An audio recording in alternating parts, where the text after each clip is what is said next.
Hello सभी को, स्वागत है आपका हमारे अपने यूट्यूब चैनल पे जिसका नाम है हिमरेश क्लासेस।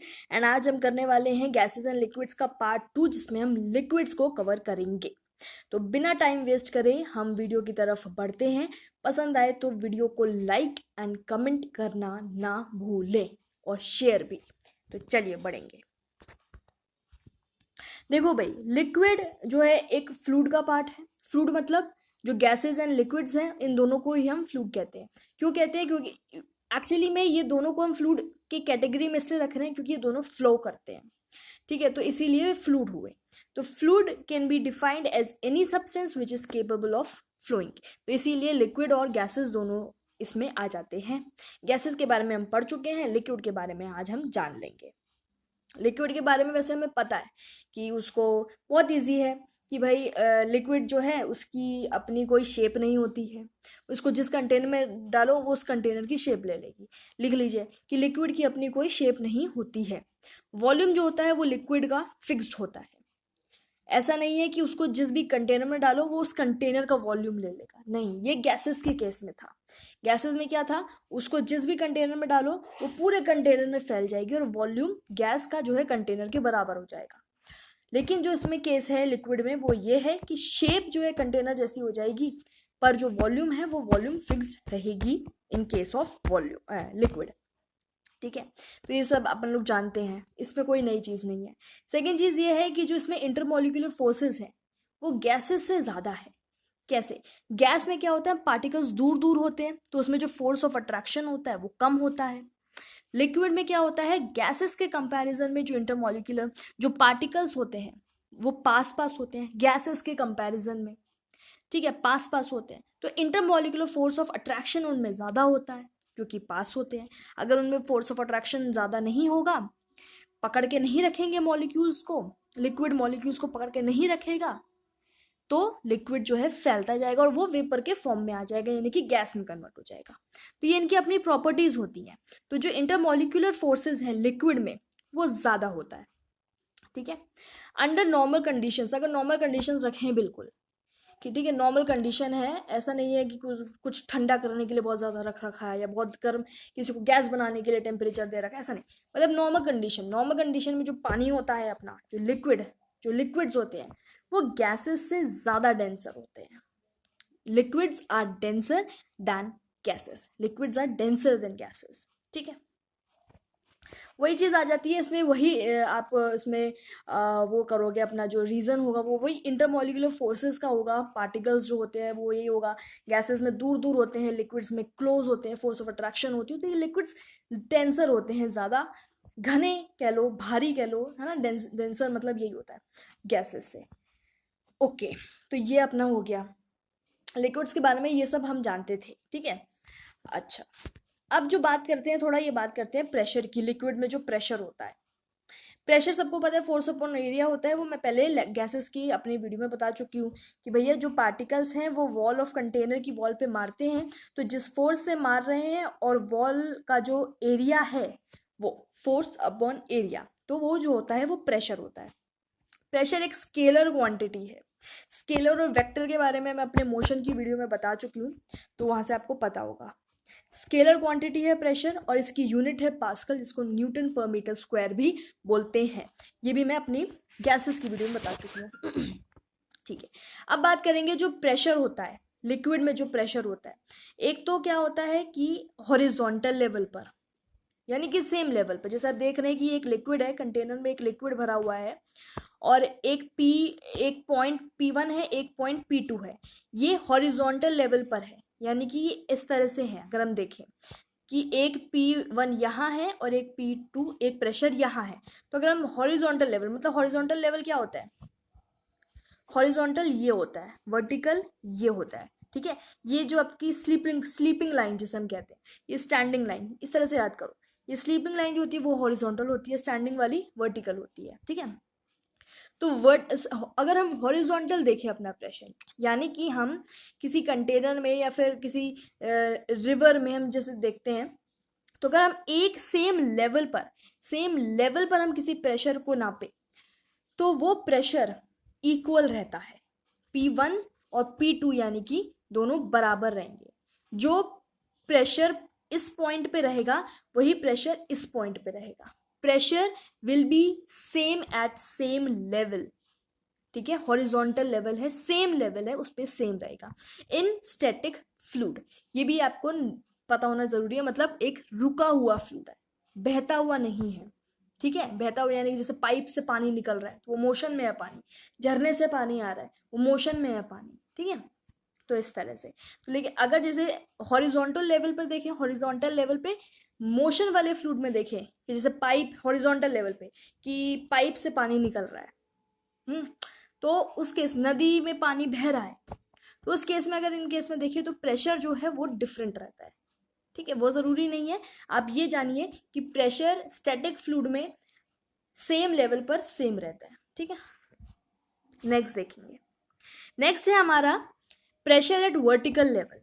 वही चीज़ है, ये आपका हॉरिजॉन्टल लेवल है और ये आपका वर्टिकल लेवल है, वही स्टैंडिंग लाइन। तो यानी कि जो प्रेशर यहाँ पे रहेगा सी लेवल से थोड़ा नीचे, बस सी लेवल, जैसे ये आपका ये सी है ना, ये पूरा ये नदी है, तो जो प्रेशर यहाँ पे रहेगा कहीं ऊपर अपर उस पे, वो जो है कम रहेगा as compared to lower one, ठीक है। यानी कि कहने का है डेप्थ के साथ जैसे जैसे आप डीपर जाते जाएंगे, जैसे जैसे आप डीपर जाते जाएंगे, नदी में जैसे डुबकियां लगाते हैं, स्विमिंग करते हैं, तो हम ऊपर ऊपर करते हैं, ज्यादा नीचे जो जाते हैं, ज्यादा नीचे प्रेशर बहुत ज्यादा होता है, ठीक है, ज्यादा नीचे प्रेशर ज्यादा होगा। तो वही चीज है कि ऊपर जो देखेंगे तो प्रेशर कम है, नीचे देखेंगे नीचे डेप्थ के साथ प्रेशर इंक्रीज होता जाता है। तो आप यहाँ लिखेंगे प्रेशर विद डेप्थ, यानी कि P2 ज्यादा है, बिल्कुल P2 ज्यादा है, with depth pressure increases with depth, यानी कि डेप्थ के साथ, यानी कि नीचे जाते जाते जाएंगे तो प्रेशर हमारा इंक्रीज होता जाएगा, ठीक है। नीचे जाते जाएंगे तो प्रेशर इंक्रीज होता जाएगा, सिंपल सी बात है भाई। नदी है, ऊपर आपको प्रेशर कम मिलेगा, नीचे जाते जाओगे प्रेशर ज्यादा मिलेगा।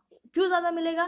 क्योंकि जब नीचे चले जाओगे तो उस नीचे जब तुम पहुंच गए नीचे वाले पॉइंट पे, इस वाले पॉइंट पे पहुंचे, तो ये जो ऊपर का इतना सारा पानी है वो सारा पानी नीचे वाले पानी पर फोर्स लगाएगा, प्रेशर लगाएगा, तो प्रेशर नीचे वाले पानी पर ज्यादा होगा एज कंपेयर टू ऊपर वाला पानी, ठीक है। चलो, some important properties of liquid, ये बहुत इंपॉर्टेंट है, बहुत ज्यादा बहुत ज्यादा। आपको ऐसे कुछ समझ नहीं आएगा पर अभी आप सब समझ जाओगे। वेपर प्रेशर, सबसे पहला पॉइंट है वेपर प्रेशर। वेपर प्रेशर कुछ नहीं है, इसको समझना बिल्कुल आसान है। एक कंटेनर है, कंटेनर में पानी है, पानी वेपर के फॉर्म में जब हम उसको हीट कर रहे हैं तो वो वेपर के फॉर्म में बदल रहा है। तो वो जो वेपर के फॉर्म में जब वो बदल रहा है तो वो जो वेपर के पार्टिकल्स हैं वो जब कंटेनर की वॉल पे हिट करते हैं वो एक प्रेशर लगाते हैं। तो यही जो प्रेशर होता है इसको हम वेपर प्रेशर बोलते हैं। सिंपल प्रेशर क्या होता है कि जो पार्टिकल्स है वो क्या कर रहे हैं, फोर्स लगा रहे हैं वॉल ऑफ कंटेनर पे।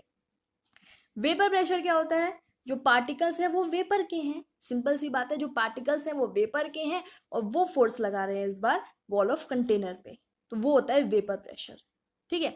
और ये याद रखेंगे वॉल्स ऑफ द कंटेनर, हाँ बस, pressure exerted by vapours, vapours के द्वारा जो है प्रेशर एक्सर्ट हो रहा है, लगाया जा रहा है on the walls of the container, container की वॉल पे। अच्छा, अब आप समझो, ध्यान से समझना इस चीज को। ये कंटेनर ले रखा है, ये कंटेनर ले रखा है, इस कंटेनर में लिक्विड भरा हुआ है, आधा लिक्विड भरा हुआ है, जितना दिखाया उतना, और जितनी पोर्शन खाली है वो खाली है, ठीक है। सिंपल सी बात है, एक बंद कंटेनर है उसको, उसके बाद ठीक है, ये समझ आ गया, कंटेनर पानी यहाँ तक है, ठीक है, पानी यहाँ तक है, ये ऊपर की जगह जो है सब खाली है। जब हम यहाँ, उसके बाद हमने क्या किया, पानी को हीट करना शुरू किया। जब हम पानी को हीट कर रहे हैं तो ऑब्वियस सी बात है जो पानी होगा वो वेपर बनाना शुरू करेगा कुछ टाइम बाद, मतलब वेपर बनाने लगेगा, वेपर्स यानी कि स्टीम निकलने लगेगी पानी में से, ठीक है। पानी में से स्टीम निकलने लगी भैया, ठीक है, निकल रही है। तो इस टाइम क्या हो रहा है, अभी नॉर्मल है, वेपर जो है निकल रहे हैं, ठीक है, नॉर्मल है। हम जानते हैं लिक्विड जो है ज्यादा डेंसर होते हैं एज कंपेयर टू गैसेस, तो यहाँ पे क्या है, लिक्विड डेंस है as compared to gases, vapour जो है वो लेस डेंस है, ठीक है। नॉर्मल कंडीशंस में आपको पहली लाइन में बताया मैंने, दूसरी मतलब पहली स्लाइड में, कि ऐसा होता है, नॉर्मल कंडीशन चल रही है अभी तक। उसके बाद हमने क्या किया, टेम्परेचर को इंक्रीज किया, अच्छा, यहाँ पे देखो ग्रीन कलर में लिखा हुआ है vapours exerted by these vapours, vapours exerted, sorry यहाँ लिखो pressure, pressure exerted by these vapours is vapour pressure. ठीक है, मतलब यही जो वेपर्स हैं, ये जो वेपर्स वॉल ऑफ कंटेनर पे प्रेशर एक्सर्ट कर रहे हैं वही वेपर प्रेशर होता है। ठीक है, ठीक है। यहाँ उसके बाद हमने क्या किया कि टेम्परेचर को इंक्रीज कर दिया। टेम्परेचर इंक्रीज किया तो जो वेपर प्रेशर था, जो प्रेशर हो रहा था, क्योंकि P is directly proportional to T, ये हमने किस में पढ़ा है, ये हमने गेलू-सेक लॉ में पढ़ा है। आप भूल गए तो आपको याद दिला दूं, ये हमने गेलू-सेक लॉ में पढ़ा है कि टेम्परेचर बढ़ रहा है तो प्रेशर तो बढ़ ही रहा है, जाहिर सी बात है। ठीक है, तो टेम्परेचर बढ़ रहा है, साथ में साथ के साथ वेपर प्रेशर भी बढ़ता चला जा रहा है। अब बहुत ज्यादा वेपर प्रेशर हो रहा है, बहुत ज्यादा बढ़ रहा है। इस समय क्या हो रहा है, वेपर जो है वो ज्यादा डेंस होते जा रहे हैं, लिक्विड जो है वो डेंसिटी लूज करते जा रहे हैं। ठीक है, वेपर जो है डेंसिटी गेन करते जा रहे हैं और जो लिक्विड है उसकी डेंसिटी कम होती जा रही है। ठीक है, उसके बाद एक टाइम ऐसा है, ठीक है ये हो गया, उसके बाद एक टाइम ऐसा आएगा, ध्यान सुनेंगे, ये इतना होता जा रहा है, हम टेम्परेचर फिर भी इंक्रीज करते जा रहे हैं, फिर एक टाइम ऐसा आएगा जब बहुत हो जाएगा, मतलब नहीं अब नहीं, लिक्विड कहेगा कि अब लिक्विड क्या कहेगा, आपको याद रखना है कि अब जितना भी वेपर बनेगा वो सारा वेपर दोबारा से कंडेंस हो जाएगा, यानी कि जितना भी गैस बनेगी, जितनी भी स्टीम बन रही है वो वापस से लिक्विड में कन्वर्ट होती जाएगी। तो मतलब अब जितना वेपर बन रहा है उतना ही लिक्विड भी है, बस।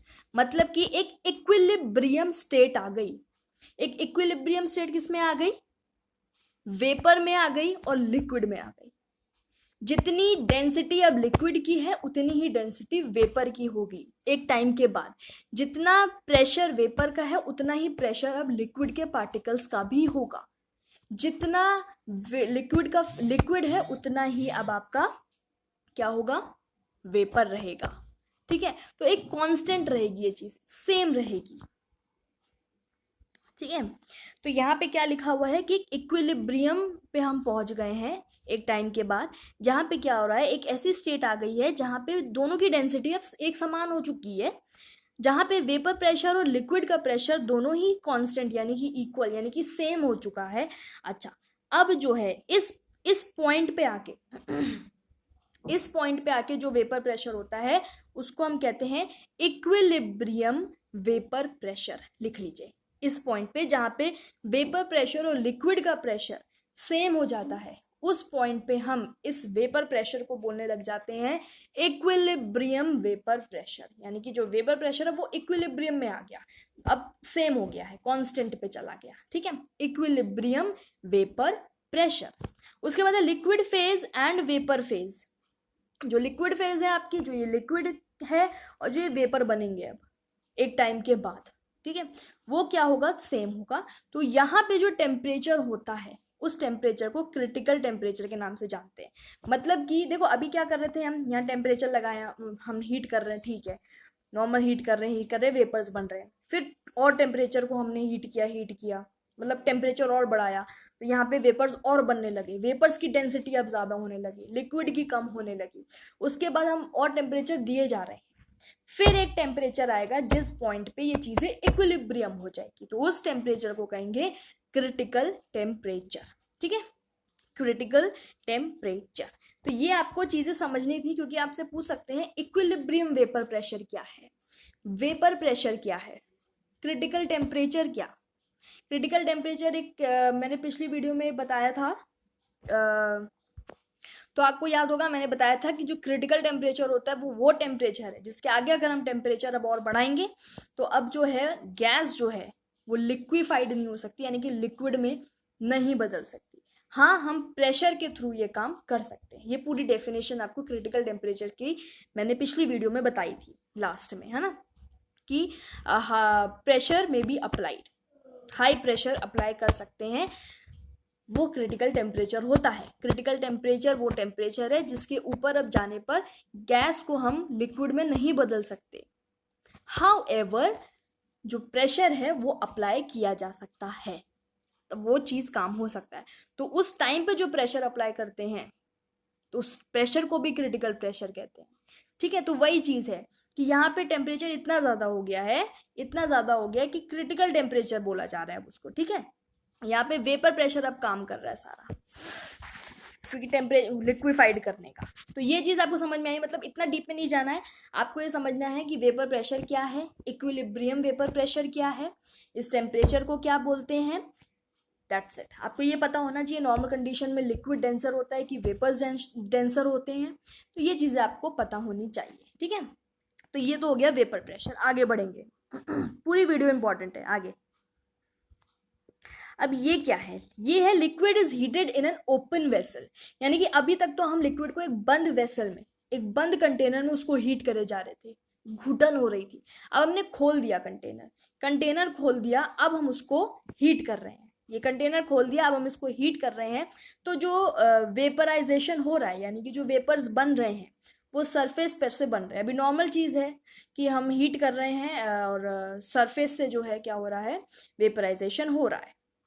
उसके बाद क्या होता है, एक टाइम आता है, फिर वही चीज़, एक टाइम आता है जब क्या होता है कि जो हमारा वेपर प्रेशर है, जो वेपर्स बन रहे हैं, है ना, जो लिक्विड को हीट कर रहे हैं हम, तो वो जो वेपर निकल रहे हैं, ठीक है, तो वो वेपर प्रेशर एक्सर्ट करेंगे। तो जो वो वेपर प्रेशर है, वो वेपर प्रेशर जब बाहर, यानी कि एटमॉस्फेरिक प्रेशर जो होता है, यानी कि जो एक्सटर्नल प्रेशर है, उसके बराबर हो जाता है। जब अपना वेपर प्रेशर बाहर के एक्सटर्नल प्रेशर, क्योंकि अब तो हमने कंटेनर खोल दिया, तो अब जो भी वेपर्स है वो बाहर के ही प्रेशर से कांटेक्ट में आएंगे। तो जब इनका दोनों का प्रेशर एक हो जाता है, यानी कि इक्वल हो जाता है, तब उस टाइम पे जो है बॉइलिंग शुरू हो जाती है।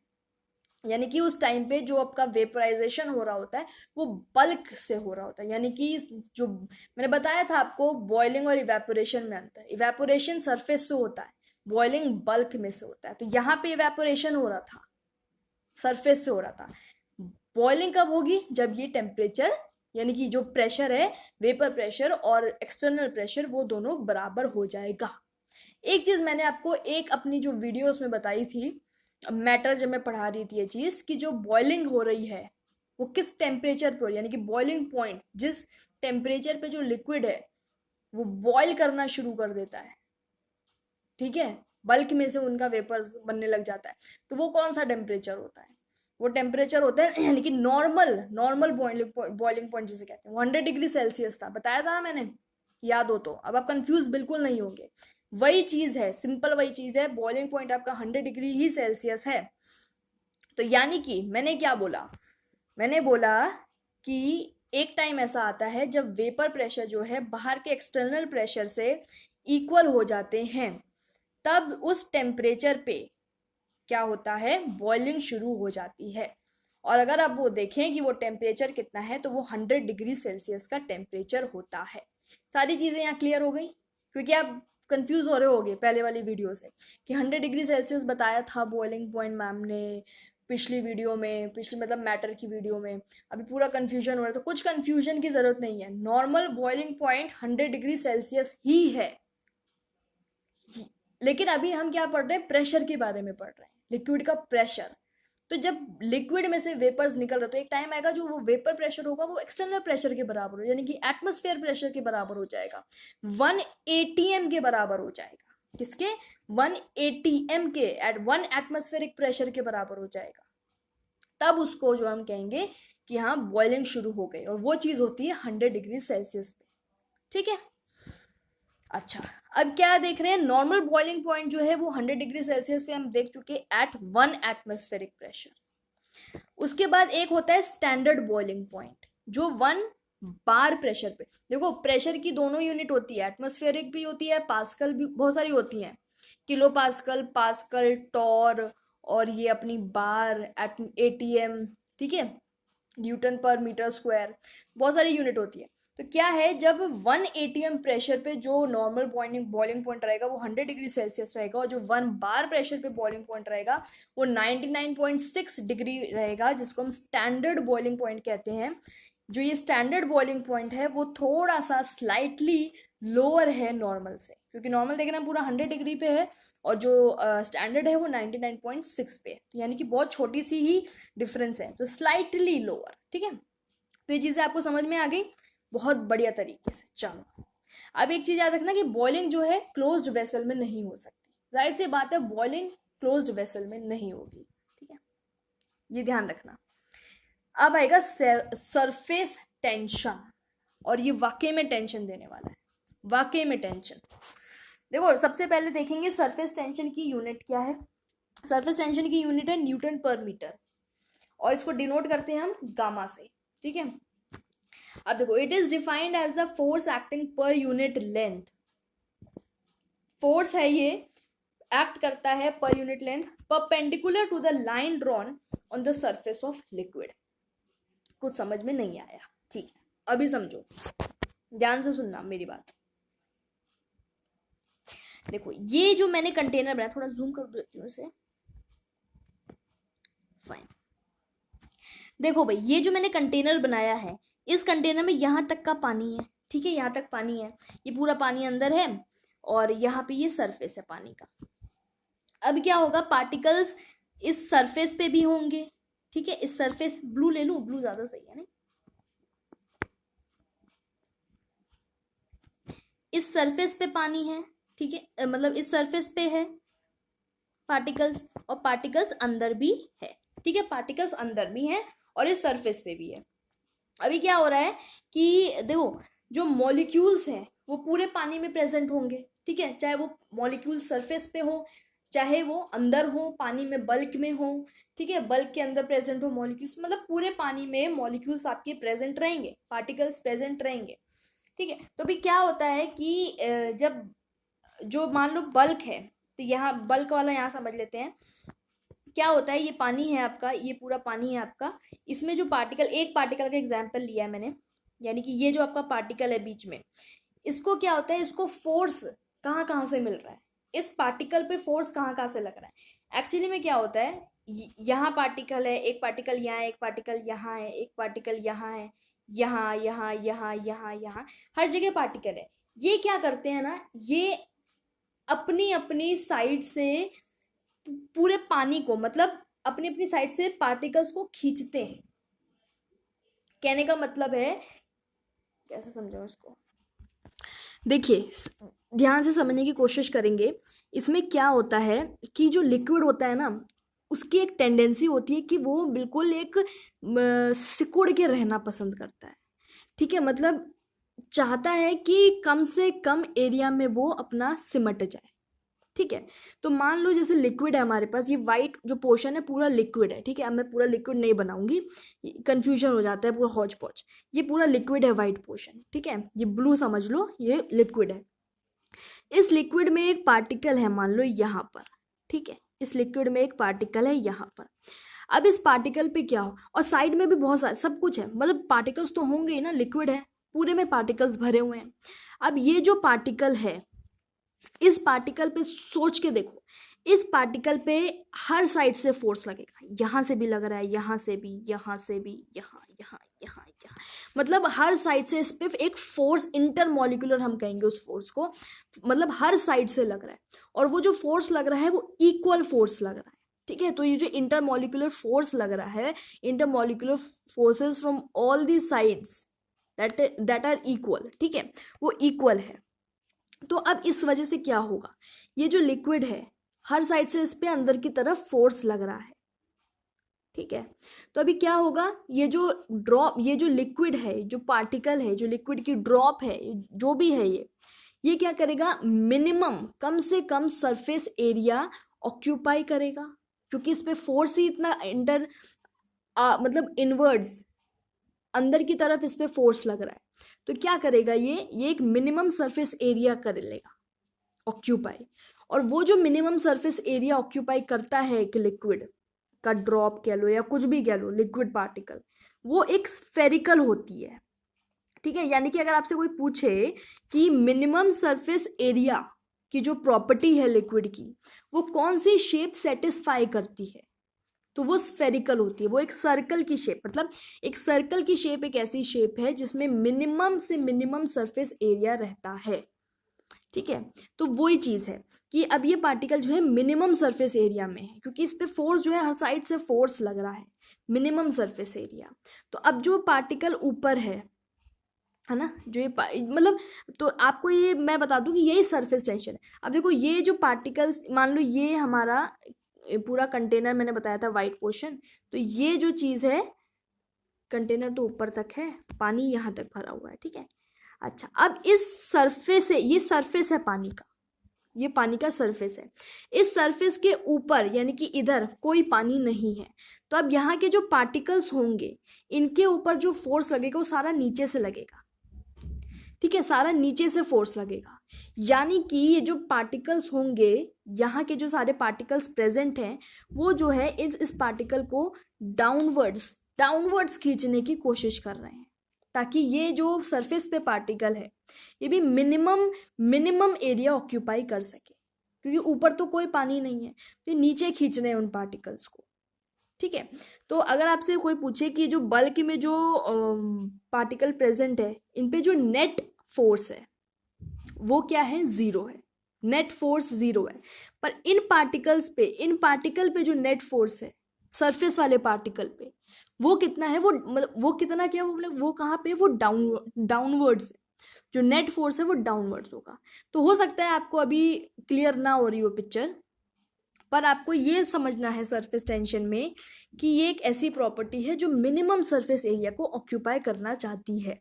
जैसे कि मान लो, देखो लिक्विड जब बारिश होती है तो वो जो ड्रॉप होती है वो हमें इस शेप में दिखाई देती है, ठीक है, गंदी सी बना दी ना, इस शेप में दिखाई देती है कुछ, वो इस शेप में हो जाती है, वो एक्चुअली में शेप की नहीं होती है, वो सर्कुलर होती है, वो स्फेरिकल होती है। इस शेप में इस वजह से आ जाती है क्योंकि वो खिंचाव की वजह से, क्योंकि ग्रेविटी से खिंचाव आ रहा है, तो इस शेप में हमें ऐसा लगता है कि ये इस शेप में आ गई है क्योंकि वो खिंच गई है नीचे की तरफ। पर वो एक्चुअली में जो ड्रॉप टपकती हैं वो सर्कल में होती हैं। वो क्यों सर्कल में होती है, वो इसी वजह सर्कल में होती हैं क्योंकि जो ड्रॉप्स हैं वो सिकुड़ना चाह रही हैं, ठीक है, वो मिनिमम सरफेस एरिया लेना चाह रही हैं। तो मिनिमम सरफेस एरिया उसमें ही आएगा आपका, किसमें, सर्कल की शेप में। मर्क्यूरी होता है, जैसे थर्मामीटर में मर्क्यूरी प्रेजेंट हो जाए, टूट जाता है, तो कभी कभी हम खेलते हैं, एक बार एक थर्मामीटर तोड़ के देखना, चलो ठीक है, मतलब तोड़ना मत, चलो ठीक है, मतलब खराब हो जाए अगर तो तोड़ना तो उसमें देखोगे जो मर्क्यूरी निकलेगा वो स्फेरिकल होगा।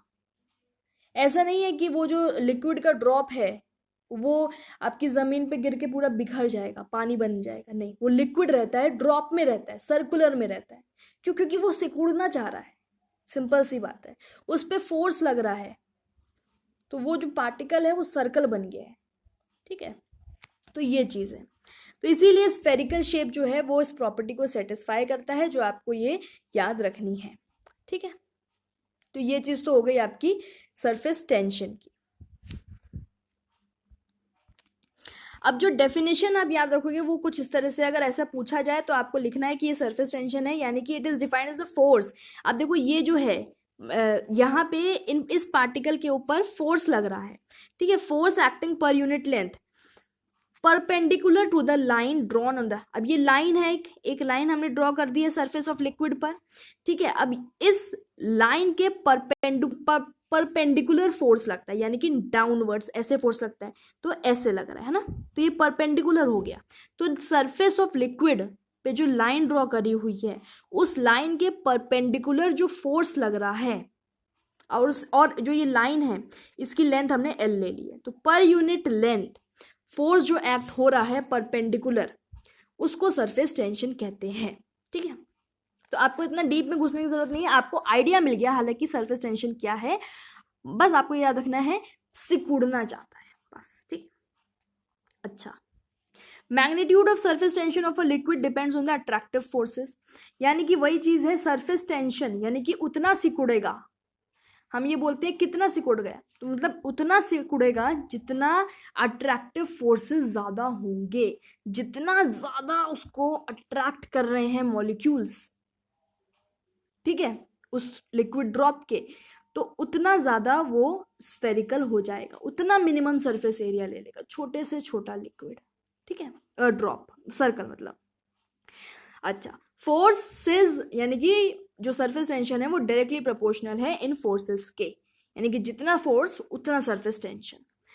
लेकिन इनवर्सली प्रोपोर्शनल है टेम्परेचर, यानी कि अगर टेम्परेचर बढ़ाओगे तो आप खुद सोचो, टेम्परेचर बढ़ाओगे तो मॉलिक्यूल्स तो दूर दूर भागेंगे, तो सिकुड़ेंगे कैसे? तो मतलब जितना ज़्यादा टेम्परेचर उतना कम सरफेस टेंशन। ठीक है, तो ये आपको समझ में आ गया सरफेस टेंशन। इतना ही आपको पता होना चाहिए सरफेस टेंशन के बारे में।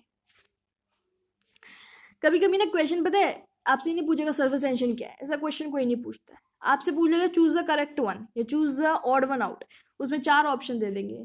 एक आपका मोल कॉन्सेप्ट से दे दिया, एक आपका सरफेस टेंशन से दे दिया, और एक आपका कुछ फोर्स के थर्ड लॉ ऑफ मोशन से दे दिया, सेकंड लॉ ऑफ मोशन से दे दिया, फर्स्ट इनर्शिया से दे दिया। उसमें से आपको पहचानना होगा कि ये सेंटेंस सही है कि गलत, ये सेंटेंस सही है कि गलत। ठीक है, तो इस तरह से होता है। तो कंफ्यूज नहीं होना, इसलिए आपको चीज़ें पता होनी चाहिए, आइडिया होना चाहिए आपको चीज़ों के बारे में। नेक्स्ट आपका आता है विस्कोसिटी। यार विस्कोसिटी क्या है? देखो विस्कोसिटी मतलब होता है कि भाई ये फ्लूइड को जो है, मतलब ये जो लिक्विड को बहने नहीं दे रहा है। ठीक है, ये पानी है, ये पानी है, पानी की लेयर्स हैं, ये आगे नहीं बढ़ने दे रहा है, ये रेजिस्ट कर रहा है, रेजिस्टेंस डाल रहा है, रोक लगा रहा है कि आगे नहीं बढ़ना है, वही विस्कोसिटी है। Measure of resistance to flow which arises due to the internal friction between layers of fluid as they slip past one another while liquid flows। समझो, मैं समझाती हूँ, सब समझ आएगा। देखो अब ये लिक्विड के लेयर्स हैं, ठीक है, लिक्विड की लेयर्स हैं। अब क्या हो रहा है कि जो लिक्विड की लेयर्स है वो आगे की तरफ बहेगी, ऑफ कोर्स बह रही है भाई, बह रही है, बह रही है, बह रही है, ठीक है, बह रही है, बह रही है, बह रही है। क्या होता है कि ये जो सेकंड, जो नीचे वाली लेयर होती है वो क्या करती है, ऊपर वाली लेयर को बहने से रोकती है, यानी कि रिटार्ड करती है, इसके मोशन को पीछे की तरफ लेकर जाती है, आगे नहीं जाना, पीछे जाना है। फ्रिक्शन यही तो होता है कि एक ब्लॉक है, ठीक है, टेबल पे रखा हुआ है, आगे की तरफ इसको हमने पुश किया आगे की तरफ, तो एक पॉइंट पे जाके रुक जाता है, आगे फ्लो नहीं करता जाता, आगे नहीं मोशन इसका रहता, एक पॉइंट पे रुक जाता है। क्यों? क्योंकि ये जो हमने टेबल पे रखा ये एक फ्रिक्शन दे देता है, जिससे जो मोशन है वो पीछे की तरफ कर देता है। तो मतलब एक फोर्स लगाता है पीछे की तरफ, जिससे गाड़ी जो है अपनी रुक जाती है, या भी कोई भी डब्बा। तो वही चीज़ यहाँ पर भी है, सेम टू सेम, कि भाई ये आगे की तरफ बहना चाह रही है, पर ये जो नीचे वाली लेयर है ये इस पे एक ऐसा फोर्स लगा रही है जो इसको मोशन को रिटार्ड कर रही है, तो ये रोक दे रही है। एक रेजिस्टेंस, यानी कि लेयर्स के बीच में एक फ्रिक्शन है जो बहने में दिक्कत कर रहा है। ठीक है, तो रेजिस्टेंस हो रही है, यानी कि रोक हो रही है फ्लो में, जो कि इंटरनल, जो ये अंदरूनी फ्रिक्शन की वजह से, हर लेयर के बीच में फ्रिक्शन है, हर लेयर के बीच में फ्रिक्शन है। ठीक है, तो क्या होता है, लेकिन बहती तो है ये। अभी देखो ये जो है रिवर बेड है, यानी कि बिल्कुल लास्ट वाली लेयर है आपकी रिवर की, यहाँ पे जो है इसके साथ जो लेयर जुड़ी हुई है वो बिल्कुल स्टेशनरी रहेगी, यानी कि बहेगी नहीं। क्यों? क्योंकि फ्रिक्शन, जो रिवर बेड है, ये जमीन जो आपकी ये लगा लो, ये इतना फ्रिक्शन लगाएगी, क्योंकि इतना फ्रिक्शन लगा देगी, क्योंकि भाई आप खुद सोचो क्लोजेस्ट है ये रिवर बेड के। ठीक है, तो ये फ्रिक्शन, यहाँ पे ये जमीन ज्यादा फ्रिक्शन लगाएगी तो वो नहीं बहेगी। लेकिन जैसे जैसे डिस्टेंस बढ़ता जाता है तो जो ये अपना वो होती है, विस्कोसिटी होती है, यानी कि जो रेजिस्टेंस होता है वो भी जो है थोड़ा थोड़ा खुल जाता है। तो समझ रहे हो, मतलब कि यहाँ पे रेजिस्टेंस बहुत ज़्यादा है, यहाँ पे रेजिस्टेंस बहुत ज़्यादा है, यहाँ कम है, इसीलिए फ्लो कर जाती है। हालांकि रिटार्डेशन फिर भी होता है, क्योंकि जो लेयर्स है इसके नीचे वाली, इनके फ्लो को रोकती हैं, पीछे की तरफ करती हैं। ठीक है, लेकिन फिर भी फ्लो कर जाती हैं। तो आपको ये याद रखना है विस्कोसिटी क्या है। विस्कोसिटी कुछ नहीं है, एक रेजिस्टेंस है, यानी एक रोक है, किसकी, फ्लो करने के लिए एक रोक लगाई जा रही है, एक रेजिस्टेंस लगाई जा रही है। किस वजह से लग रही है? क्योंकि इंटरनल फ्रिक्शन है लेयर्स के बीच में। ठीक है, इंटरनल फ्रिक्शन है लेयर के बीच में, तो ये आपको इस तरह से याद रखना है। तो मतलब अब जो बात है वो नॉर्मल ये है कि मान लो ये लेयर्स हैं, ये लेयर्स हैं, तो ये वाली, मान लो इस वाली लेयर को अगर हम ले लें तो ये बहेगी, आगे की तरफ बहना चाह रही है, आगे की तरफ बहेगी। ठीक है, तो क्या करेगी, ये वाली जो लेयर है वो इसका मोशन पीछे की तरफ करेगी, लेकिन ये बहना चाह रही है आगे, तो इसको बहने में मदद ऊपर वाली करेगी। तो बस हर लेयर के साथ यही है। आपको ये याद रखना है, नीचे वाली जो लेयर है वो रिटार्ड कर देगी मोशन को, और जो ऊपर वाली है वो एक्सिलरेट कर देगी मोशन को। ठीक है, इतना याद रखना है, ज़्यादा याद करने की ज़रूरत भी नहीं। ग्रेटर द विस्कोसिटी, अब मतलब जितना ज़्यादा रेजिस्टेंस होगा, स्लोअर द लिक्विड फ्लोज, उतना ही कम लिक्विड फ्लो करेगा, वही चीज़ है, ठीक है। विस्कोसिटी इनवर्सली प्रोपोर्शनल है टेम्परेचर के, यानी कि अगर टेम्परेचर काफ़ी ज़्यादा होगा लिक्विड का तो विस्कोसिटी कम होगी, यानी कि तब लिक्विड को बहने से कोई नहीं रोक सकता। आपको ये याद रखना है, अगर टेम्परेचर ज़्यादा हो गया तो रेजिस्टेंस कम होगा, विस्कोसिटी कम होगी। विस्कोसिटी क्या है? रेजिस्टेंस है। विस्कोसिटी क्या है? रेजिस्टेंस है। जितना ज़्यादा टेम्परेचर उतनी कम रेजिस्टेंस, उतनी कम विस्कोसिटी। टेम्परेचर कम, अच्छा ये क्या लिखा हुआ है, इसको समझाया हुआ है। चलो देखो, टेम्परेचर कम, इंटरमॉलिक्यूलर फोर्सेस ज़्यादा हुए। अच्छा देखो यहाँ समझा दिया है मैंने, मुझे याद भी नहीं क्या समझा रखा है। देखो टेम्परेचर कम हुआ, ठीक है, टेम्परेचर कम हो गया यानी कि इंटरमॉलिक्यूलर फोर्सेस बढ़ गए। हाँ, जाहिर सी बात है, अगर टेम्परेचर ज़्यादा करेंगे तो जो मॉलिक्यूल्स है वो दूर दूर भागेंगे, टेम्परेचर कम करेंगे तो मॉलिक्यूल्स पास पास आ जाएंगे। तो जब मॉलिक्यूल्स पास आएंगे तो उसमें जो फोर्स ऑफ अट्रैक्शन होगी वो भी ज़्यादा होगी, ठीक है भाई। टेम्परेचर कम हुआ, इंटरमॉलिक्यूलर फोर्सेस ज़्यादा हुए। लिक्विड क्लोजर कॉन्टैक्ट, लिक्विड जो है वो कॉन्टैक्ट में आया, ज़्यादा कॉन्टैक्ट में आ गया लिक्विड, ठीक है। रेजिस्टेंस ज़्यादा हो गया, ठीक है, रेजिस्टेंस ज़्यादा, जितना आसपास, जितना पास पास होंगे लिक्विड उतनी ज़्यादा होगी रेजिस्टेंस। जितनी, देखो जितनी पास पास ये लिक्विड है उतना ज़्यादा रेजिस्टेंस, उतना फ्लो करने में प्रॉब्लम। तो वही चीज़ है, विस्कोसिटी ज़्यादा। इसी का उल्टा कर दो तो टेम्परेचर ज़्यादा। टेम्परेचर अगर ज़्यादा है तो जो इंटरमॉलिक्यूलर फोर्सेस हैं वो दूर दूर हो जाएंगे, इंटरमॉलिक्यूलर फोर्सेस कम लगेंगे, जो लिक्विड है वो पार्टिकल्स उसके दूर दूर होंगे और फ्लो करने में उतनी ही आसानी। बहुत बढ़िया। एसआई यूनिट इसकी कुछ नहीं है, ये जो लिखी है वही है, न्यूटन सेकेंड पर मीटर स्क्वायर। और सीजीएस में अगर कोई पूछ ले तो पॉइस है। वैसे सीजीएस यूनिट नहीं पूछते हैं पर फिर भी एनसीईआरटी में दिया हुआ है तो मैंने लिख दिया पॉइस, ठीक है। अब देखो यहाँ पे एक छोटा सा कॉन्सेप्ट और बचता है, कितना बच रहा है, बस इतना ही बच रहा है। देखो बॉयंसी, बॉयंसी क्या होता है, देखो जैसे ये है, अरे अरे अरे ये है, इसमें क्या हो रहा है, इसमें हमने एक कंटेनर लिया हुआ, उसमें पानी है, हमने एक बॉडी को पार्शियली और फुल्ली इमर्स कर दिया, यानी कि या तो पार्शियली यानी कि जैसे ये पानी है, यहाँ तक पानी है तो ऐसा हमने इमर्स किया हुआ है, या फिर ये पानी है तो पूरा हमने इमर्स कर दिया, ठीक है। ये मतलब है इसका, पार्शियली किया हुआ है, आधा किया हुआ है, या फिर फुली कर दिया है, किसी बॉडी को हमने एक लिक्विड में डाल दिया है तो उस पर एक अपवर्ड फोर्स लगेगा। जाहिर सी बात है, आप देखो, आप बाल्टी लो, बाल्टी में पानी भरा हुआ है, आप एक प्लास्टिक की बोतल लो या आप अपना मग भी लेते हो जिससे आप नहाते हो, तो जब उस मग को आप इमर्स, उस लिक्विड में फोर्स लगा के उसमें प्रेस करते हो, अंदर की तरफ उसको दबाते हो, उस मग को लिक्विड के अंदर लेकर जाते हो, तो क्या होता है, जैसे आप उसको छोड़ते हो वो ऊपर आ जाता है, सरफेस पर आता नहीं आता। यही चीज बॉटल के साथ होगी, मतलब तो क्या हो रहा है, इधर बॉयंट फोर्स लग रहा है। जो बॉयंट फोर्स है वो यही फोर्स है, अपवर्ड, ये यहाँ पे लगता है, ये जो ये बॉयंट फोर्स है, देखो यहाँ लग रहा है ये, ठीक है। तो मतलब ये लिक्विड जो भी सरफेस है, जो भी मतलब कि आपका जो ऑब्जेक्ट है, जो आपने इमर्स किया है, जो आपने डुबोया है उसके अंदर, उस पर लगता है ये अपवर्ड फोर्स। ये एक अपवर्ड फोर्स है, अपवर्ड फोर्स है ना, अपवर्ड फोर्स है जो कि बॉटम पर लग रहा है, ठीक है। अच्छा, जो ये बॉयंट फोर्स है greater than force on acting down. अच्छा, ये बॉयंट फोर्स आप बताओ, ये ऊपर चला गया, ठीक है, इस पर बॉयंट फोर्स लग रहा है, तो ये बॉयंट अब लेकिन ऊपर से भी तो फोर्स लग रहा है, ऊपर भी तो पानी है, जब हमने इसको इमर्स किया तो ऊपर भी तो पानी हुआ, तो ऊपर से भी फोर्स लग रहा है और नीचे से भी लग रहा है, तो अब ये क्यों ऊपर आ गया? जाहिर सी बात है ऊपर इसलिए आ गया क्योंकि जो बॉयंट फोर्स था इस पे, वो क्या था, वो ज्यादा था। किस फोर्स से? ऊपर से लगने वाले डाउनवर्ड फोर्स पे।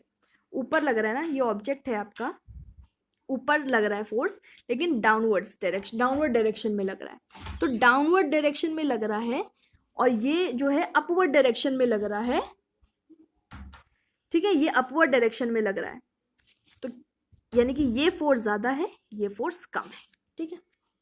बस अब एक चीज और देख लो फटाफट से, वेट ऑफ बॉडी को हमने कैपिटल डब्ल्यू से किया और बॉयंट फोर्स को हमने स्मॉल डब्ल्यू से किया। जब वेट ऑफ बॉडी ज़्यादा होता है बॉयंट फोर्स है, यानी कि बॉडी, आप एक हथौड़े को पानी में डालो, वो वेट ज़्यादा है उसका, तो उस पर जो बॉयंट फोर्स है वो कम लग रहा है, तो सिंक कर जाएगा, डूब जाएगा। अब देखा हमने कि जो वेट ऑफ बॉडी है वो कम है, जो बॉयंट फोर्स है वो ज़्यादा है, तो फ्लोट करेगा पार्शियली, यानी कि आधा सरफेस पे रहेगा, मतलब आधा जो है सरफेस ऑफ लिक्विड पे रहेगा और आधा लिक्विड के अंदर रहेगा, तो इस तरह से फ्लोट कर जाएगा। ठीक है, ये चीज़ हो गई जब बॉयंट फोर्स ज़्यादा होता है, बॉयंट फोर्स ज़्यादा है। अब बॉयंट फोर्स ज़्यादा है नहीं, अब क्या है, वेट, बॉडी का वेट, जो भी आप बॉडी करोगे उसके अंदर डालोगे उसका वेट, और जो ये बॉयंट फोर्स है वो, जब ये दोनों इक्वल होंगे तो ये फुल्ली फ्लोट करेगा, आराम से सरफेस के अंदर फ्लोट करेगा।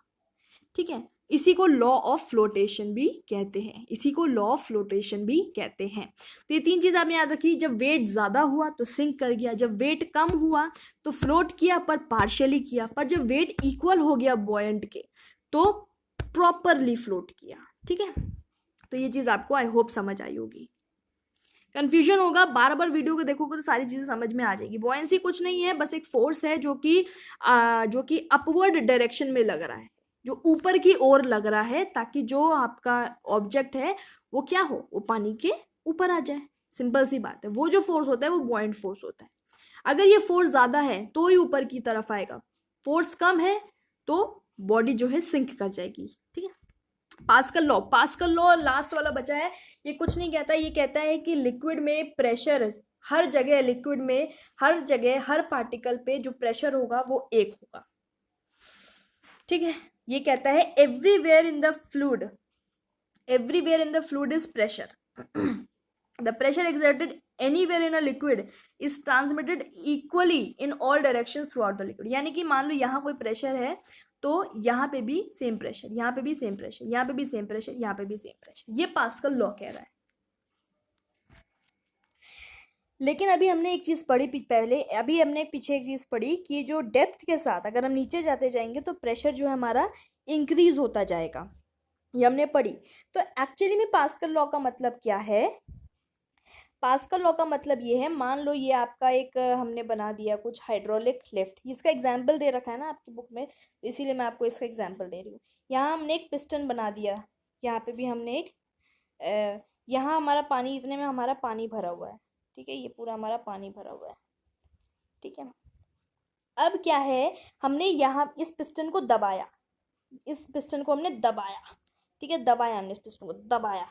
जब हम इसको दबा रहे हैं, जब हम इसको दबा रहे हैं तो ये चीज़ जो है आपकी नीचे आएगी, नीचे आएगी, उस पर प्रेशर लगेगा, नीचे आएगी, तो यहाँ से क्या होगा, ये जो पानी है ये जो चीज़ है ये ऊपर हो जाएगी।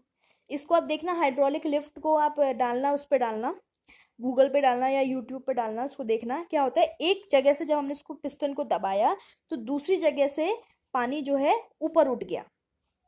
ठीक है, और जिस प्रेशर के साथ हमने इसको दबाया, यानी कि जिस प्रेशर के साथ ये पानी यहाँ पे नीचे हुआ, उसी प्रेशर के साथ यहाँ से पानी ऊपर उठा।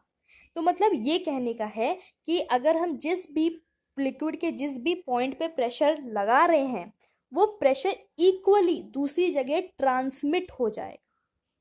ये नहीं कि यहाँ प्रेशर पी है तो यहाँ पे भी पी होगा, नहीं, ये है कि यहाँ पे हमने प्रेशर लगाया तो मान लो लिक्विड में प्रेशर लगाया, नीचे प्रेशर लगाया, तो यहाँ वाला जो लिक्विड है सेम प्रेशर से ऊपर उठेगा। जो ट्रांसमिशन है प्रेशर का वो सेम टू सेम होगा। जिस प्रेशर से आपने नीचे पानी को दबाया उसी प्रेशर से पानी ऊपर उठा दूसरी साइड से, मतलब पास्कल लॉ ये कहता है। ठीक है, तो यहाँ तक हमारी चीज़ें खत्म है। हाइड्रोलिक लिफ्ट, हाइड्रोलिक ब्रेक इनका अच्छा एग्जाम्पल है पास्कल लॉ का। Pascal law is not so important, उस पर ध्यान नहीं देना इतना। ठीक है, कहाँ था ये हमने कर लिया। बॉयंसी पता होनी चाहिए आपको, ये सारी चीज़ें आपको, सरफेस टेंशन इंपॉर्टेंट है, प्रेशर चीज़ें इंपॉर्टेंट है, तो ये चीज़ें इंपॉर्टेंट हैं और ये कर लेना, इसमें इतना कोई टफ नहीं है। ठीक है, फिर वही इतनी वीडियो बन गई है, लंबी नहीं बनाना चाह रही थी। और रही बात कि कोई वीडियो नहीं मिल रही है, तो वीडियो सारी मिल जाएंगी लास्ट में आकर, एक बार ये फ्लो ख़त्म हो जाए सारी वीडियोस को बढ़िया तरीके से उनके क्वेश्चंस करेंगे, सब कुछ कवर हो जाएगा, ठीक है। तो टेंशन बिल्कुल लेने की ज़रूरत नहीं है। जो नहीं मिल रही उसकी एक नोट बना लो साइड साइड में कि ये चीज़ें अभी नहीं हुई हैं, ये चीज़ें रहती हैं, लास्ट में अपन सारा कुछ डिस्कस कर लेंगे। मेरे 1000 सब्सक्राइबर होने के बाद लाइव सेशन बहुत जल्दी लेंगे, और जो एक्साइटमेंट है ना वो बहुत ज़्यादा है इस चीज़ की कि लाइव सेशन हो फटाफट से, ताकि वो हम ना एक वो कर सके, क्या कहेंगे, फेस टू फेस इंटरेक्शन अच्छी चीज़ होती है ना यार। तैयारी कर रहे हैं, तैयारी करवा रहे हैं, मेहनत कर रहे हैं, तो ऐसे बात भी होनी चाहिए। तो चलो यहाँ पे वीडियो ख़त्म करते हैं, और पसंद आए तो लाइक ज़रूर करना, कमेंट करना, और पढ़ते रहना। इसके बाद हाइड्रोकार्बन करेंगे, ठीक है। चलो, थैंक यू सो मच।